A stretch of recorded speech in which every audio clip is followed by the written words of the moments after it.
Hey folks, Boomstick Radio, Philip Naiman, Firing Line Radio Show. Check us out on our YouTube channel. We're doing this thing, we're trying to get some podcasts going here, and this is our first attempt at live people podcasting. If you look over here to my right, your left, if you're playing along at home, I have two victims on this podcast attempt. Both of them live.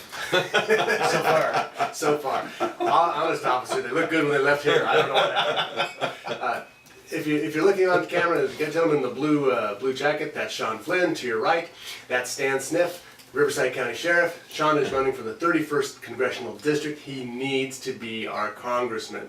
In the 41st District, Aja Smith is running. She needs to win out there. Folks, you have to reach out and make sure that you vote. We were talking a little bit about Sean, and we'll get more to Stan later. Talk a little bit about Sean and your background. And we talked about your opponent, but now I want to talk about you. Why should people vote for you? I mean, this is a strong Second Amendment crowd. Obviously, your opponent is not. He's anti-everything. So, give us some... People don't know Sean Flynn. This is their moment.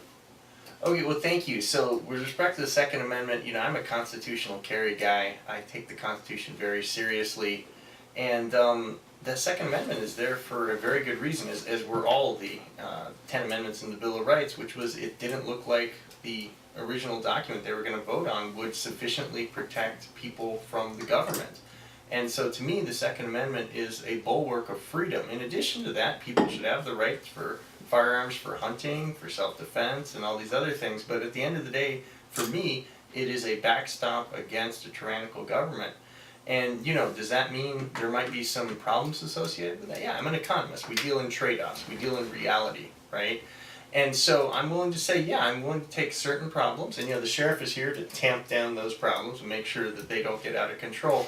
So that I always have, it's like buying an insurance policy, right? You got to pay the premium on an insurance policy, but what you get is all the safety at the end if something actually does go wrong. And so that's a trade-off I'm willing to make, and I think the vast majority of Americans are willing to make.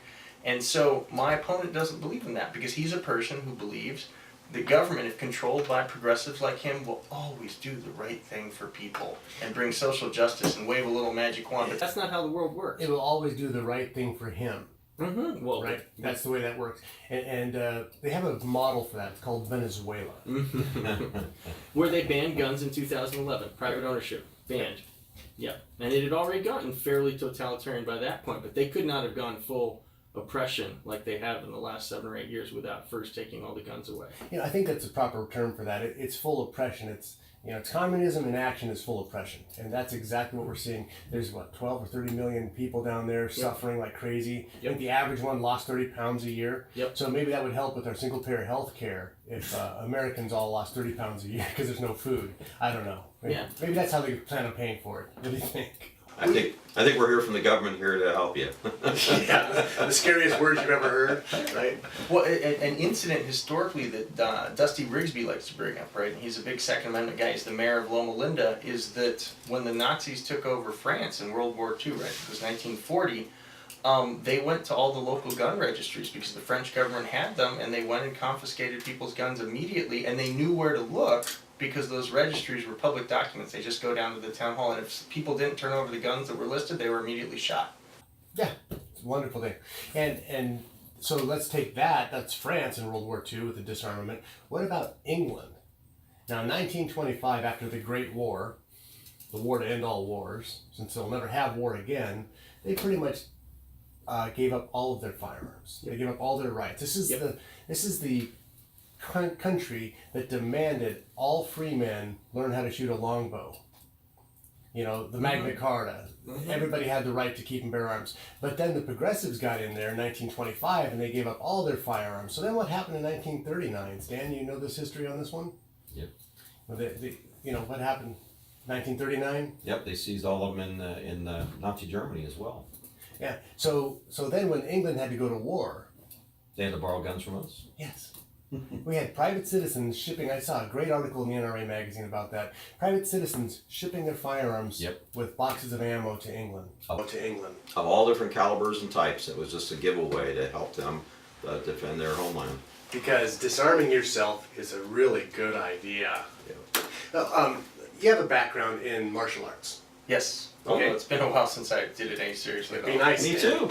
Yeah? Oh, what's up? There's a sports form of a competition form of Aikido. It looks like a Okay. judo tournament, but with I'm familiar with Joint Aikido. I was joint in techniques. Shotokan Karate Oh, many right years on. ago. Yeah. okay. And what's the black pants called?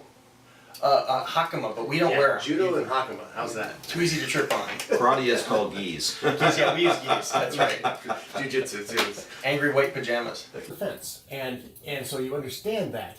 And you also understand that the Second Amendment is a self-defense component because not everybody has a black belt in Aikido. Not everybody can physically defend themselves. And when I do a lot of my private classes for shooting, for teaching people how to operate their first firearm, gosh darn, most of the people who buy these classes, because I donate them at charities, they're 65 to 70-year-old women. Yep. I'm not trying to be sexist or ageist, but guys, what's the hand strength on a 65-year-old woman who hasn't been doing pull-ups her whole life? Yep.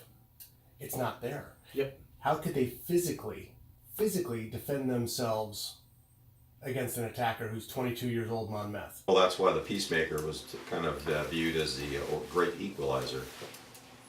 Yeah, I So- think Kit Carson, the Old West, he was a sheriff too, but he was a mountain man. And apparently he was very short, but he said wonderful things about firearms, which was that guns make all men equally tall. Yeah. And so I think you need to remember the deterrent effect too. You know, walking down the street, I'm now 45, I've got gray hair. No one would know that I did any martial arts and be afraid of me. They have no reason to it, right? Mm-hmm. But if I'm openly carrying, right, they know there's a problem and no one wants to get shot. And so that's another great thing. Was it 2 million crimes a year in America are stopped because someone legitimately just brandishes, doesn't even fire weapons, just brandishes their legal firearm, and then the criminal sees it and goes away. But in California, you can't do that anymore I was either. about to say that. Yeah. If you have a CCW and you brandish, you'd better But even open carry Yeah, is there's banned. no It was carry. banned a few years back after being not a problem for decades here in the state. Yeah, and again, that's some of our own guys shooting ourselves in the foot by making it a problem. Yes, you're exactly spot on. Yeah, that's terrible. But what I wanted to get to about that is when it comes to self-defense, how does a 65, 75-year-old woman, and frankly, many of them are widows, because, you know, men die first because we want to. Anyway, so how do they defend their homes? And a lot of times, Stan, you could probably back this up, a lot of the home invasions are not one guy. Yeah, they're a team usually. Right, and so there's zero chance, right? Without a firearm, Yep. you have a black belt in Aikido. I think we need to give these single ladies a black belt in Glockido. So Look at that. it's But important. you know the downside on martial arts, and I was in it for a long time, and in my teens and early 20s, and captain U.S. Collegiate Nationals. Oh, wow. And their winning team out of UC San Diego. But the problem is you got to end up You don't wear the touching medal somebody. still, do you? No, I don't. I don't even wear the gis anymore. They don't fit. but going back to the real issue on that, you still have to be in close contact. Yeah. And so there's no, the word we use is standoff. There's no Yep. standoff. And so That's right. that issue of somebody entering your space or whatever else is counted out, particularly in your home. Yep. But also the display of a weapon if open carry wasn't banned, and of course the CCW thing that you touched on. Yeah, it's very important. And so I really think those people out there, think about your moms. They need to talk about this.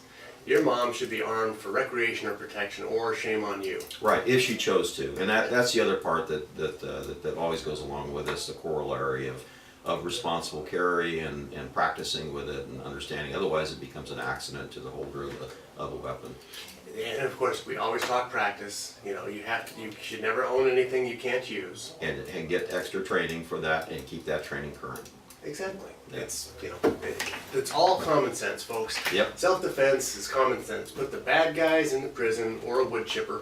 I'm equally opposed. open to both. You know, out here in Redlands, we have these orchard-sized wood chippers. We could make it a group affair. It's not a problem. Anyway, we'll be right back after this. Where do you get this stuff? Did you have a cookie this morning or something? Or?